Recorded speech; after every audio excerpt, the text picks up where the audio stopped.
Hello students, it's your English class and today we will study lesson 10 the shelter from English waves from page number 80। जय हिंद छात्रों, आज हम लोग अंग्रेजी webs से लेसन 10 द शेल्टर पढ़ेंगे। So everyone open page number 80 from English webs lesson 10 shelter. सभी लोग अपने 10वें चैप्टर शेल्टर को खोल लें। So student, first of all see all the main points of the chapter. Before it I want to tell you about the theme of the chapter. इससे भी पहले मैं आपको चैप्टर के बारे में बता दूं कि ये चैप्टर जो है ये दया और मदद के ऊपर है कि हमें दयावान होना चाहिए, हमें दूसरे की मदद करनी चाहिए। ये एक बहुत बड़े बिजनेसमैन की कहानी है जो कि मुंबई घूमने गए थे और बारिश होने लगी तो उनको कहीं जगह नहीं मिली छिपने के लिए या अपने सर छुपाने के लिए। तो एक ऐसे ही सामान्य से फिजिकल ट्रेनर ने एक व्यक्ति ने उन्हें मदद की। तो कैसे, क्या क्या मेन पॉइंट्स है इसमें पहले आप देखें। First point, K Birla walk on Marine Drive, rain and tool room. Second, K Birla remembering his train travelling of 1950 to see the tool room full. Third, an unknown voice helped KK to come inside and send back. Fourth, the man of unknown voice followed KK back to hotel with his umbrella. And last one, KK wanted to give a reward to the man but he refused. Okay student, so see first of all कैसे के साहब जो हैं वो marine drive पे टहल रहे हैं और वर्षा होने लगी और कैसे उन्हें टूल रूम की ज़रूरत पड़ती है। So see the first point, see here, mister K Birla was a great businessman con. Once he was in Bombay, now Mumbai, for a business meeting. He had a busy day with just about half an hour to spare between his appointments. He did not want to miss his daily walk. In desperate hurry, he put on his walking shoe and left the hotel.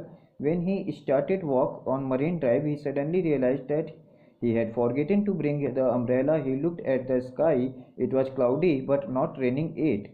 He only wanted to take a short walk on Marine Drive and then return to hotel. तो बच्चों, के बिरला एक businessman है जो बॉम्बे के लिए अपने visit पे बिजनेस मीटिंग के लिए गए थे, लेकिन अपने डेली रूटीन को नहीं छोड़ना चाहते थे। इसीलिए सुबह के समय वो मरीन ड्राइव पे टहलने के लिए निकलते हैं और जल्दी जल्दी में अपने जूते को पहनते हैं और टहलने निकल जाते हैं, छाता भूल जाते हैं।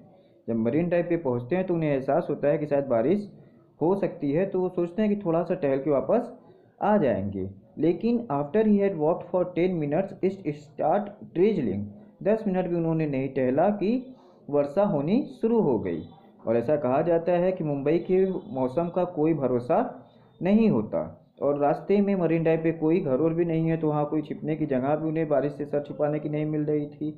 तब उन्होंने देखा कि एक वहाँ रोड पे कंस्ट्रक्शंस का काम चल रहा है और वहाँ पे जो है एक टूल रूम है। टूल रूम मतलब जो मजदूर काम कर रहे हैं उनके सामान रखे हुए हैं, उसी में कई लोग घुसे हुए थे, पूरा एकदम वो भरा हुआ था। जब वो उसके पास पहुंचे तो उन्होंने देखा कि उसमें सामान भी पड़े हुए हैं और सारा वो भरा हुआ है, उसमें जगह नहीं है। और जब वो उस टूल रूम को देखते हैं तो उन्हें अपने पुराने दिन याद आ जाते हैं जब वो 1950 में ट्रेन से ट्रेवल करते थे। तो ट्रेन जब भरी होती थी तो वही एहसास होता था। See the second point, K Birla remembering his train travelling of 1950 to see the tool room full.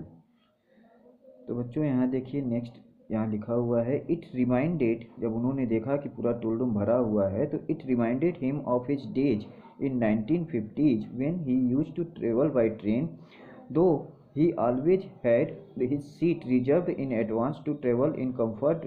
But whenever he got down on the platform, he would see the rush for the third class compartment. A large number of people would try to enter each of these compartments.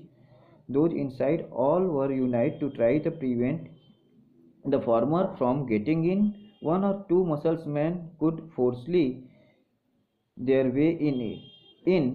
As soon as they were inside, they would also join those inside and resist the outsiders, forgetting that a few minutes earlier they themselves were a part of the crowd.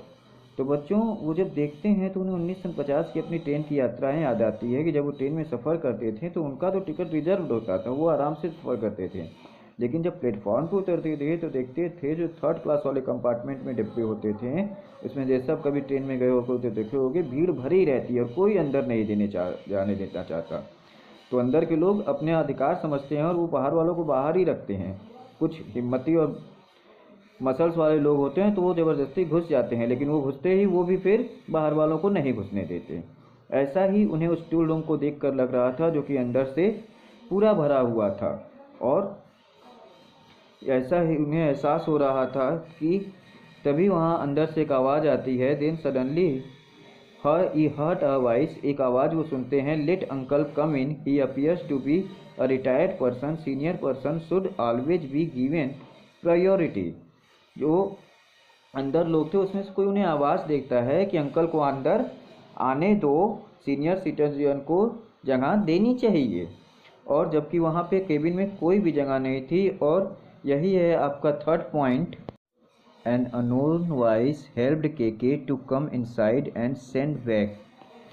अब अंदर से जो आवाज़ आती है वो जब कहता है कि अंकल को अंदर आने दीजिए, तभी एक आवाज़ आती है कि नहीं नहीं, the cabin is completely full, where is the space in it. Cabin पूरा भरा है, यहाँ का कोई जगह नहीं है। तभी then a third voice put in, तभी तीसरी आवाज़ आती है, the person who wants uncle to come in should himself go out, in the case uncle can certainly come in set. तो तीसरा आवाज़ आता है कि जो आदमी अंकल को अंदर बुलाना चाहता है वो बाहर चला जाए, तभी हम शेड में आ सकते हैं। But the first voice were firm, he brushed aside all these objections. He said in an authoritative voice, there are some instruments lying for repairs in haphazard manner. Put them one above the other so that some space can be created. तो जो आदमी रहता है वहाँ अंदर वो authority में बोलता है कि इन्हें अंदर आना ही पड़ेगा, और यहाँ पे देखिए सामान फैला हुआ है, इसे एक लाइन में लगा दीजिए तो जगह अपने आप बन जाएगी। और कुछ बहस के बाद फिर केके साहब को वो अंदर बुला लेता है। अभी भी रेन बहुत ज़्यादा हो रही है, यहाँ देखिए दे रहा है, rain was pouring, he was getting drenched, it was dark inside and he could not see who each benefactor was. Again the same voice bloomed, uncle you are getting wet, please come at back, one of us can go in the front. तो वो आवाज़ जो जिस व्यक्ति की आती है उसे वो अंधेरे के कारण उस कमरे में देख नहीं सकते हैं, लेकिन वो देखता है कि उनके ऊपर बारिश के छींटे आ रहे हैं, तो उनसे कहता है कि अंकल आप नीचे पीछे आ जाइए, हम में से कोई आगे चला जाएगा। फिर वो जो आदमी रहता है वो खुद ही आगे चला जाता है और अंकल से कहता है कि आप पीछे रहें, और वहाँ दरवाजे पर अपने छाते को खोलकर खड़ा हो जाता है। अब बारिश कुछ कम होती है और वो बाहर निकलते हैं केके साहब, तभी वो आदमी भी बाहर निकलता है। That here comes fourth point, यहाँ पे चौथा पॉइंट आता है। The man of unknown voice followed KK to hotel with his umbrella. अब जो वो अनजान व्यक्ति रहता है, जब वो बाहर निकलते हैं तो ड्रिजलिंग हो रही है, बारिश हो रहा था वो कम हो गया, लेकिन देखिए यहाँ लिखा है, after some time the rain stops but a light drizzle continued. Mister Birla said to him, many thanks, I take your leave now.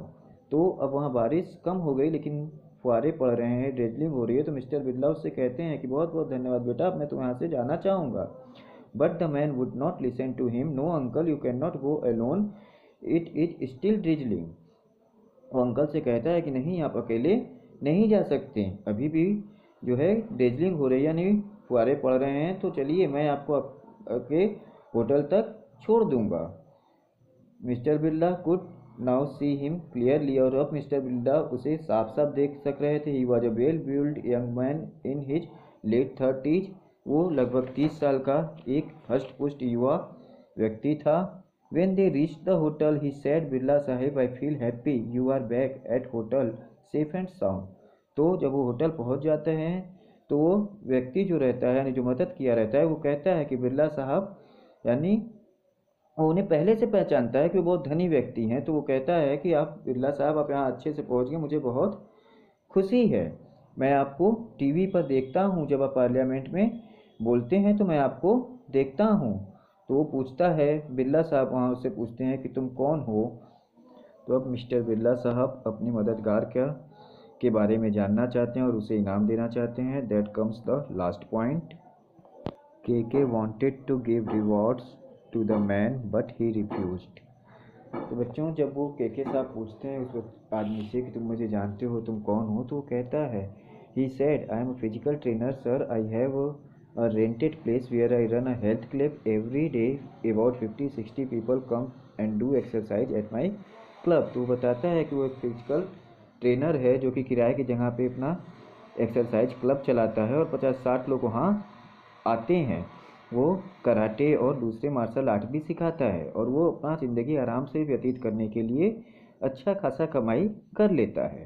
तो mister Birla opened his wallet and offered him 2000 rupees as a reward. He immediately said, no Birla sahib, what did I was a part of my duty. तो mister Birla जो है वो अपना बटुआ खोल के उसे 2000 का इनाम देते हैं, लेकिन वो जो है वो मना कर देता है, कहता है कि मैंने जो किया वो मेरा कर्तव्य है, मैं एक बूढ़े आदमी की मदद करना ज़रूरी समझता हूँ, ये मेरा सौभाग्य है कि आप जैसा रिस्पेक्टेबल पर्सन और अमीर आदमी का मुझे मौका मिला सेवा करने का, लेकिन अगर मुझे कोई गरीब भी होता तो मैं उसकी भी सेवा करता, मतलब उसकी भी मदद करता. Mister Birla immediately withdrew his hand.